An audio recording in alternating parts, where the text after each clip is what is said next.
Hello, I'm Hotspur, Youth Librarian for the Fayetteville Public Library. I'd like to thank you for joining us for another installment of Fayetteville Reads, part of our 2020 Imagine Your Story Summer Reading Program. Be sure to check us out on the web at faylib.org/src to find out about how to sign up for the summer reading program, earn points and prizes for reading. Also check us out at faylib.org/calendar for a full listing of all the events we have going on this summer. In this series, Fayetteville Reads, teachers and librarians from the community will be bringing you their recommendations for your summer reading. And I'm very excited about today's video because, as you can see, we are in the graphic novel section of the teen library. This happens to be one of my favorite collections in the whole building. You may be aware we're in the midst of a library expansion, meaning that this will be the last time you get to see this collection like it is. We'll be moving into a brand new facility, Children and Youth Services, and we'll have an awesome building for you guys to check out this fall. So for today, let's go ahead and talk about some graphic novels for grades 6 and up. The first graphic novel I want to tell you guys about is actually a graphic memoir by Raina Telgemeier, and I don't have a copy to show you because it's checked out. We have multiple copies, they're almost always checked out. That's how popular the story is. Raina Telgemeier has written a number of graphic novels, but this one's particularly good. It won the Eisner Award, which is the top industry award for comic books, and it is a coming-of-age story retelling her middle school years, dealing with an orthodontic nightmare and the insecurities and anxieties that it caused her. This is a very accessible and relatable story, and if you haven't read it yet, you probably should. The next book I want to share with you is Nimona by Noelle Stevenson. This is a book that started out as a webcomic and actually ended up becoming a National Book Award finalist. It's a very clever, very snarky, fantasy-themed graphic novel with an unconventional female protagonist and an interesting twist on the concept of good versus evil. It's very funny with a lot of irreverent humor, so if that's your thing, this is for you. Next up is Flight. This is an anthology, which is what we call a collection of stories, in this case, a collection of comics by different contributors, different artists, different writers. What makes an anthology so great is it gives you insight into the creative process and shows you lots of different artistic styles, lots of different storytelling styles. This one is actually edited and contributed to by Kazu Kibuishi, best known probably as being the artist and writer for the Amulet series.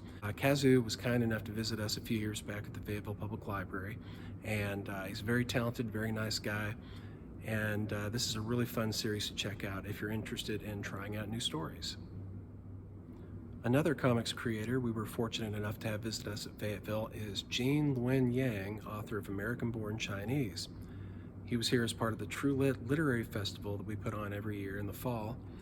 And this is one of the most well-respected, well-regarded graphic novels of all time. It won the Prince Award, the Eisner Award, and it was a National Book Award finalist. It's a very well-crafted graphic novel addressing issues of cultural identity, specifically Asian American cultural identity, and it takes on racial and cultural stereotypes through satire.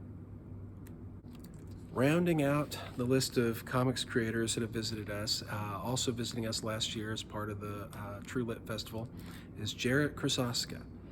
Jarrett Krasoska wrote Hey Kiddo, which was a National Book Award finalist as well. It's a very heartfelt graphic memoir of Krasoska's growing up with an absent mother struggling with drug addiction. So if you've ever been to the Teen Library's graphic novel collection, you notice that there's no shortage of superhero comics. So it's hard to pick just one. I had to pick two. It's basically 2 in 1 because it's the same creators that worked on both. We've got Batman Year One and Daredevil Born Again by Frank Miller and David Mazzucchelli.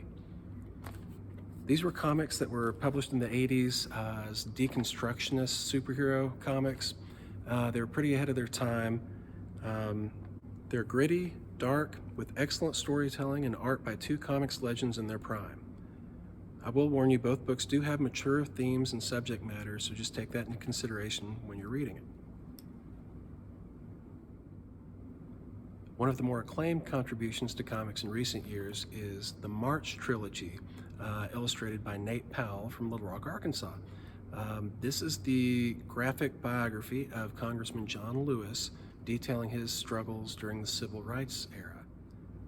This is a wonderful story and a very important one, I think, for everyone to read. I think it should be required reading, especially in today's political climate. Another book that should be required reading, and that is required reading in some schools, is Mouse by Art Spiegelman.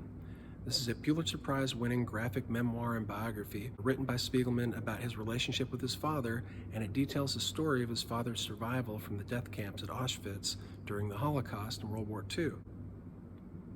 The art is very detailed, and the story is told as kind of an animal parable feel to it, with the Jews being mice and the Nazis being cats.